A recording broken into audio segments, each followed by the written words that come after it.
Welcome to the LawyerFair.co.uk Daily Podcast. LawyerFair helps businesses find the right lawyer at the fairest price.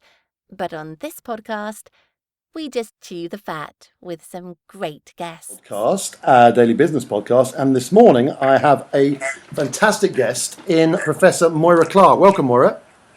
Hi, nice to meet you. Nice to speak to you, and thank you very much for joining us. You wear two hats at the moment, I believe. Professor of Strategic Marketing at the Henley Business School and Director of the Henley Centre for Customer Management. That's correct, yeah.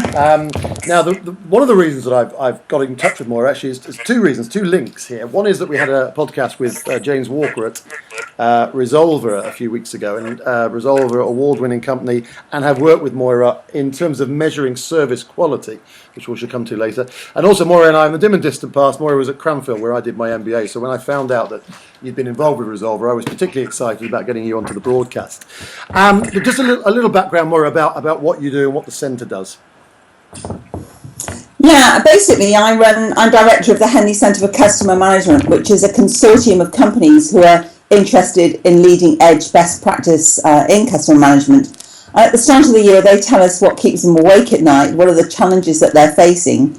And throughout the year, we basically research those topics and produce white papers and further workshops and feed those back to the members. So it's quite a fun program that we have in terms of really getting into the mind of what the problems are and researching those problems and trying to help industry basically. I mean, every business owner, every entrepreneur instinctively knows that customer service is basically all that really matters. The customer is always right, etc. But I mean, in terms of the impact of customer service on performance and bottom line, I mean, are there kind of regular issues that occur, regular fault lines that occur in the way that people actually apply their customer service? Oh, absolutely, without a doubt. And one of the greatest challenges really is the impact that people have on delivering customer service, because people's performance day in and day out sadly isn't consistent. And so the best laid plans of mice and men, as they say. You can plan the most wonderful customer service operation in the world, and then people will come along, customer service staff, and will destroy your plan sometimes. So it is a quite a varied thing really. And is that generally because the vision hasn't rippled down properly to the shop floor? I think there's a number of things. I think it's companies not being very clear about what kind of climate and culture they want to have in their organisation, and then not recruiting the right people, not training the right people, and not making sure that the behaviours that they want on the shop floor are enacted in the right way. Because really, at the end of the day, it's all about what are the practices, procedures and reward systems that drive behaviour at the front line. And I think often that's not very clear in many organisations. And would you say that's a consistent issue no matter the size of the company, Moira? I do actually. I mean, it's very tempting to say, small entrepreneurial companies, it can be great, but actually that's not always the case either. I think it doesn't matter the size. And then you look at somewhere like John Lewis, which is an enormous company, managed to provide that consistency across pretty much all its stores across the country. So I think and Apple also managed to provide a consistency that is fantastic. So it does really depend on, I think, the culture and the climate in the organisation. I think that's the most important piece. And have those, I mean, bear in mind, a lot of our listeners, Moira, are in the kind of the smaller startup space. Yeah. And so perhaps also a lot of entrepreneurs who are looking to put foundations in place that can perhaps turn them into the next Apple and John Lewis. I mean, did those companies start with those kind of principles, or did they evolve?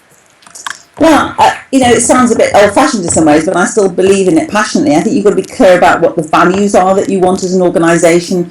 What's your North Star, if you like? Where are you navigating to? Where do you want to get to in the end? So being very clear about what you want, and then within that then being very clear about a number of different things. And one would certainly be the kind of people that you want to have in the business and the behaviours that you want to enact in the business.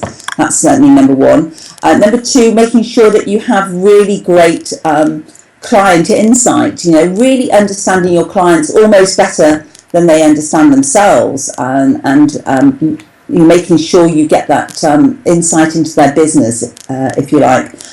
Consistency, massively important, so that you can deliver a great customer service day in, day out, no matter what. So I think there are a few key ingredients that really do matter here, which are pretty straightforward. And I should say as well that for smaller companies, I do believe it is easier. I mean, we're saying that the big companies manage to do this, but actually for smaller companies, it should be easier in many ways. Well, that consistency point, I know I mentioned to you in an email before we were chatting. One of my favourite MBA slogans from my Cranfield time was "Moments of Truth," and I always think that that for anybody who doesn't know it, my understanding of it, Moira may correct me, is essentially every touch point in your business and your company has to be consistent, because if it's not, well, clearly in terms of customer service, then it can be a major issue. Mm-hmm. And with the client insight, Moira, just to be clear on that, are you talking about understanding your customer? So therefore, yeah. Sorry, go on. No, I think that's really interesting, because I think a lot of people think understanding the customer is about thinking what the customer wants to buy or what they're in the market for. But actually, it's also about understanding how they're going to respond, isn't it, in terms of behaviour, in terms of your ethos, in terms of the people that are delivering that service. Yeah, well, actually, at Henley, we've actually done some work on what makes a perfect customer experience, and we've done that in business to business and business to consumer. And so we're pretty sure what that is really in many ways. So it's about making sure that you're helpful, going above and beyond the call of duty, valuing customers' time, not keeping them waiting endlessly, whether it's online or in person, and customer recognition. So really, recognising them as returning customers and recognising what they need in their business. So we do actually have a report on that if anybody was interested in having a copy of it. Well, no, I'd love to make a note of that at the end of the podcast, and I'll include that on the notes online. Let me just refer you, Moira, if I may, to the work you were doing with James and Resolver was about measuring service quality and developing quality metrics to measure that. I'm interested also in terms of the review culture, which has emerged perhaps from TripAdvisor and others, and the sense that review culture is creating more publicity about companies' performance, and therefore they're using the review culture to kind of. The rambling question here is: has the review culture shifted? Has it made people change their customer service approach, their customer service training? What impact do you think it's had across industry?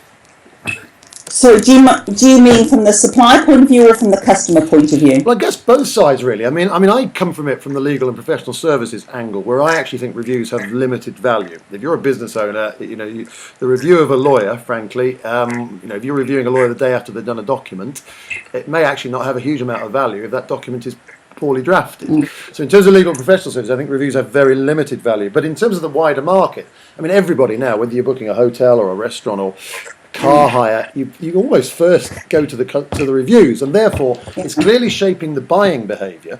I'm just wondering what the impact it's having on shaping the customer service behaviour. Yeah, I actually, my personal view on this, Andrew, is that from a customer point of view, it acts as a kind of first cut. So as a customer, and we see it not just with lawyers, but also with doctors and all sorts of other professions as well, whereas customers who perhaps aren't so knowledgeable about the market will use the reviews as how do I sort the wheat from the chaff? How do I get rid of the ones that patently are no good, and go to a kind of a cohort maybe of 5 or 6 that I think they look pretty good, and then you do more in-depth homework. So for me, it really just provides a sort of initial first sorting out of who's reasonable and who's not. And in that sense, I think it makes the customer's life a little easier, because what we do know is that customers or clients desperately want to have an easier life. Mm-hmm. And one of the things, actually in our research that we've done around making it easy to be a customer, is we find that there are 3 key drivers of that. One is cognitive effort, mental effort. One is emotional effort, and the other one is time effort. So cognitively, mentally, we all want our lives to be easier. We're pretty lazy, actually, human beings generally. And there's a lovely quote from a guy called Daniel Kahneman, who says, thinking is to humans as swimming is to cats. We can do it if we have to, but we'd kind of rather not. So mentally, we really don't want to have to think too much about things. So therefore, TripAdvisor and those kind of review mechanisms just make our cognitive overload easier for us, so we can get that kind of first cut in there. And then once we've cut it down to something more reasonable, we can then do our homework more in depth. Yeah, no, I agree with all of that. But is there any research into seeing whether that's had an impact on the way that companies approach customer service? Are they relying on those reviews quite heavily in terms of shaping the way that they behave? I haven't seen any, to be honest with you, Andrew, and I think that now there are great stories abound of how companies try to manipulate their reviews. And I think, to be fair, there are some companies that do take heed of those reviews and do something with them. But as you say, and I do agree with that, a lot of the reviews are don't necessarily go into the kind of depth that companies would want.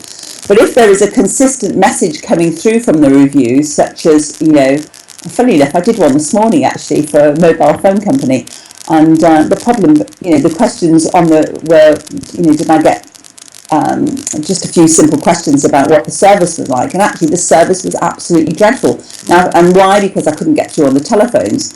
So if you're getting a constant message like that, like I can't get through on the phone, but always keeping me waiting, and if all of your clients are saying that sort of thing, you've got an issue and you can resolve it. Yeah. But some of the more in-depth analytics, it's perhaps of limited value. Yeah, well, thank you very much for that. And Moira, I know your days are very busy, and I very much appreciate you giving us some time this morning. Now, if people do want to find out a little bit more about the work that Henley are doing and some of the research you've referred to, what's the best way of digging out that information? Well, they can go to our website, which is hccmsite.co.uk. Or you're very welcome to get a hold of me at Henley, which is moira.clark@henley.ac.uk. Okay, well, we've had a little crackly line, so I apologise to those listening for the slightly poor quality of this recording, but the quality of the conversation has been immense, and I am going to include those links on the notes that we have with this podcast. Moira, thank you very much. Thank you very much, Andrew. Thank you. Nice to see you again after all these years. Moira once lectured me at Cranfield. She won't remember me, but I always remember her. So nice to see you, Moira.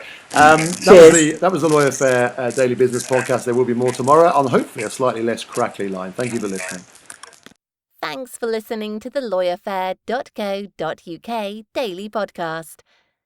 If you'd like to listen to more, why not subscribe and download each episode via iTunes, or visit us on the LawyerFair.co.uk website.